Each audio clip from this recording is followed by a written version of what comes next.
तो programmers, previous video में हम लोगों ने लर्न किया था कि यूनेरी ऑपरेटर को किस तरह से हम मेंबर फंक्शन के थ्रू ओवरलोड कर सकते हैं।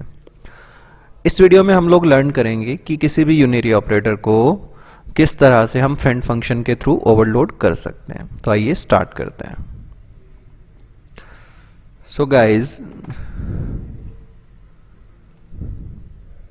जो हमारा इस वीडियो का टॉपिक है that is overloading unary operator using friend function in C++।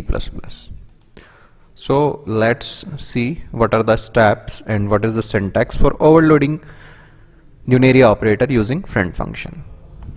When we overload the unary operator using the friend function, then the operator function take an object as argument.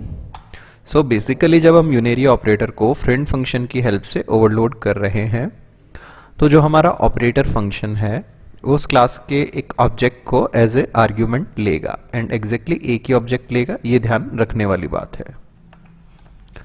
The operator function may or may not return a value according to requirement. So जो हमारा operator function है हो सकता है उससे कुछ value return करवा रहे हो सकता है ना भी करवा रहे हों, वो डिपेंड करेगा कि किस तरह से हम यूज में लेना चाह रहे हैं। The operator function is declared inside the class using friend keyword and its definition is provided outside the class. ये बेसिक रूल हमने फ्रेंड फंक्शन के साथ देखा ही था कि जो फ्रेंड फंक्शन होते हैं वो क्लास में फ्रेंड कीवर्ड की हेल्प से डिक्लेयर होंगे और डिफाइन उन्हें क्लास से बाहर किया जाएगा। इसलिए जब हम ऑपरेटर फंक्शन डिफाइन करेंगे यूनेरी माइनस को ओवरलोड करने के लिए या किसी भी यूनेरी ऑपरेटर को ओवरलोड करने के लिए फ्रेंड फंक्शन से, तो फ्रेंड कीवर्ड की हेल्प से ऑपरेटर फंक्शन को हम क्लास में डिक्लेयर करेंगे एंड डिफाइन करेंगे हम उसको क्लास से बाहर। तो जो सिंटैक्स रहेगा क्लास से बाहर डिफाइन करने का वो इस तरह का रहेगा। सबसे पहले रिटर्न डेटा टाइप आएगा ऑपरेटर फंक्शन का, उसके बाद में ऑपरेटर कीवर्ड आएगा, देन ऑपरेटर सिंबल यानी वो ऑपरेटर जिसको हम ओवरलोड कर रहे हैं, और एज ए आर्ग्यूमेंट ये लेगा क्लास के एक ऑब्जेक्ट को। फाइन, देन फंक्शन की बॉडी में स्टेटमेंट्स आ जाएंगे जो हमें डालने हैं सिंपली। नाउ ये तो बनाने का काम हुआ। When we use the overloaded operator with the object of the class, then the operator function is automatically called and operand object is passed as the argument. So basically जब हम overloaded operator को object के साथ में use करेंगे तब क्या होगा, ऑपरेटर फंक्शन ऑटोमेटिकली कॉल होगा और जो उसका ऑपरेंड ऑब्जेक्ट है वो एज ए आर्ग्यूमेंट पास होगा। आइए हम एक प्रोग्राम बनाते हैं यूनेरी माइनस ऑपरेटर को ओवरलोड करने के लिए फ्रेंड फंक्शन से।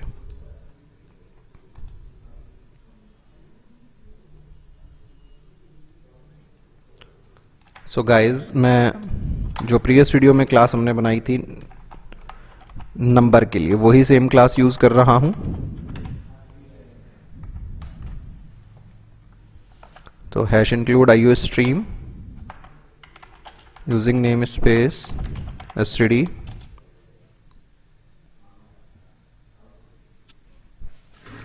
नाउ हम क्लास बनाते हैं।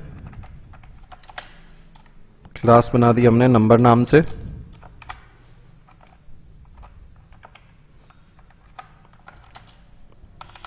इंटीजर n एक डेटा मेंबर रखा। पब्लिक पार्ट में हम लोगों ने सबसे पहले डिफॉल्ट कंस्ट्रक्टर बनाया जो सिर्फ ऑब्जेक्ट बनाने के लिए काम कर रहे हैं और कुछ वैल्यूज वगैरह इससे इनिशियलाइज हम नहीं कर रहे।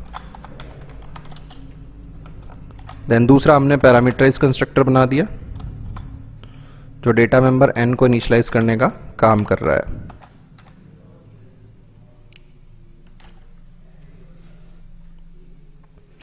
This arrow n equals to हमने असाइन करवा दिया n को।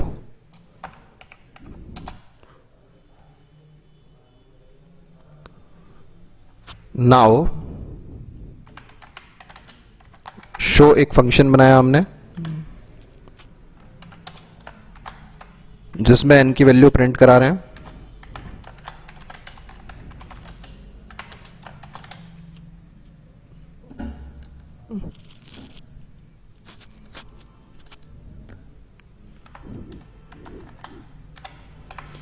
फाइन। यहां हमने एक फ्रेंड फंक्शन डिक्लेयर किया जो नंबर ऑब्जेक्ट को रिटर्न करेगा। नाम रख दिया इसका ऑपरेटर माइनस, एंड इसी क्लास के एक ऑब्जेक्ट को एज ए आर्ग्यूमेंट ले रहा है ये।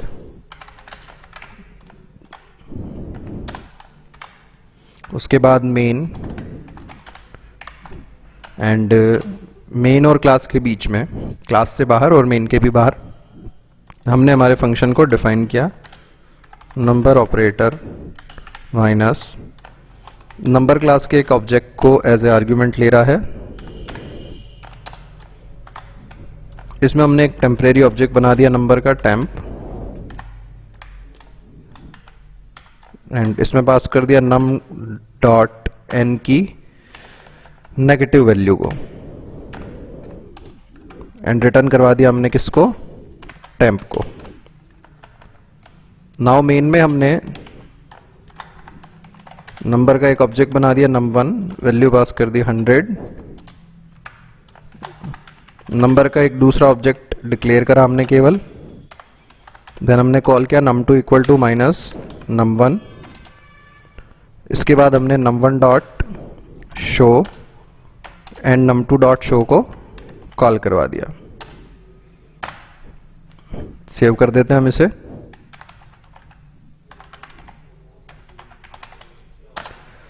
सो गाइज, ये प्रोग्राम बन गया हमारा। इसे हम एग्जीक्यूट करते हैं, फिर मैं आपको फ्लो भी समझाऊंगा आउटपुट दिखाने के बाद में।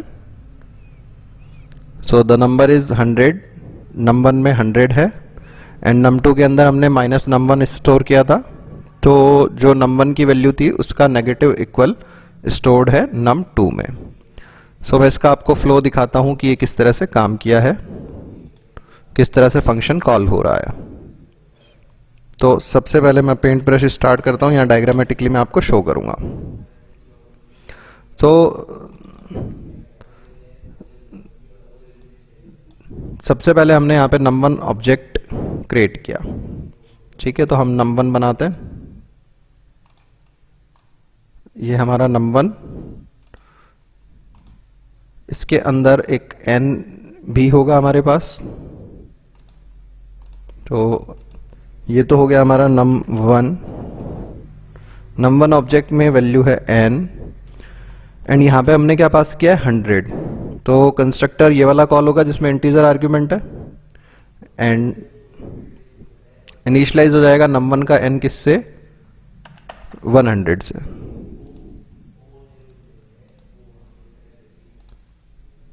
नाउ ये हमारा हो गया num2। जैसे हमने ये स्टेटमेंट डिक्लेयर किया, num2 ऑब्जेक्ट बना है, तो नाम हमने दे दिया इसे num2। इसके अंदर भी n है, लेकिन इसमें वैल्यू कुछ भी अभी नहीं है। क्यों नहीं है? क्योंकि हमने इसको डिफॉल्ट कंस्ट्रक्टर से बनाया है, डिफॉल्ट पे हमने कोई वैल्यू नहीं दी है। अब देखो, वैल्यू नहीं होने का मतलब ये नहीं है कि ये एम्प्टी होगा, इसका जो n है उसमें कुछ गार्बेज पड़ा होगा, ये हमें पहले से पता है, हमने बेसिक्स में ही लर्न किया है। नाउ यहां मैंने लिखा num2 equal to minus num1। अब चूंकि यहाँ पे माइनस ऑपरेटर फंक्शन डिफाइंड है नंबर क्लास के लिए, as a friend function defined है, तो यहाँ पे होगा क्या, इस तरीके से operator minus function automatically call होगा, और num1 जो है एज ए आर्ग्यूमेंट पास होगा। ये num1 जाके कॉपी हो जाएगा इस num के अंदर। फाइन। देन हमने यहाँ पे टेम्प ऑब्जेक्ट बनाया है, सो ये हमारा टेम्प बन जाएगा। टेम्प के अंदर भी n होगा,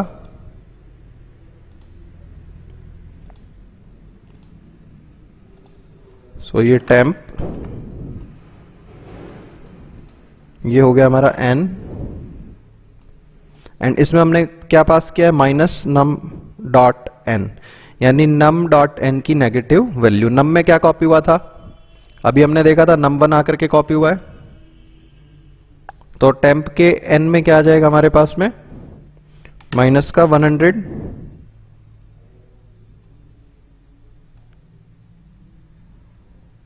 ठीक है। एंड इस टेम्प को हमने क्या करा है, रिटर्न करा है, तो ये आकर के किस में कॉपी हो रहा है, वापस num2 में, यानी कि ये जो वैल्यू है वो जाके किस में कॉपी हो जाएगी, num2 के n में। तो यहां पे वैल्यू क्या आ जाएगी हमारे पास, -100। फाइन गाइज, नाउ हमने कॉल किया है num1.show एंड num2.show को। तो num1.show पे तो वैल्यू प्रिंट करा रहा है ये हमारी 100 और num2.show में कॉल करा रहा है -100। सो गाइज, इस वीडियो में हम लोगों ने देखा कि किस तरह से हम यूनेरी ऑपरेटर को फ्रेंड फंक्शन की हेल्प से ओवरलोड कर सकते हैं क्लास के लिए। अगर आप लोगों को कुछ डाउट रह जाता है तो आप इस वीडियो पे कमेंट करके, या मेरा व्हाट्सएप नंबर है 7742817777, उस पर भी आप अपने डाउट्स मुझसे क्लियर कर सकते हैं। Thanks for watching this video guys, thanks a lot, have a nice day.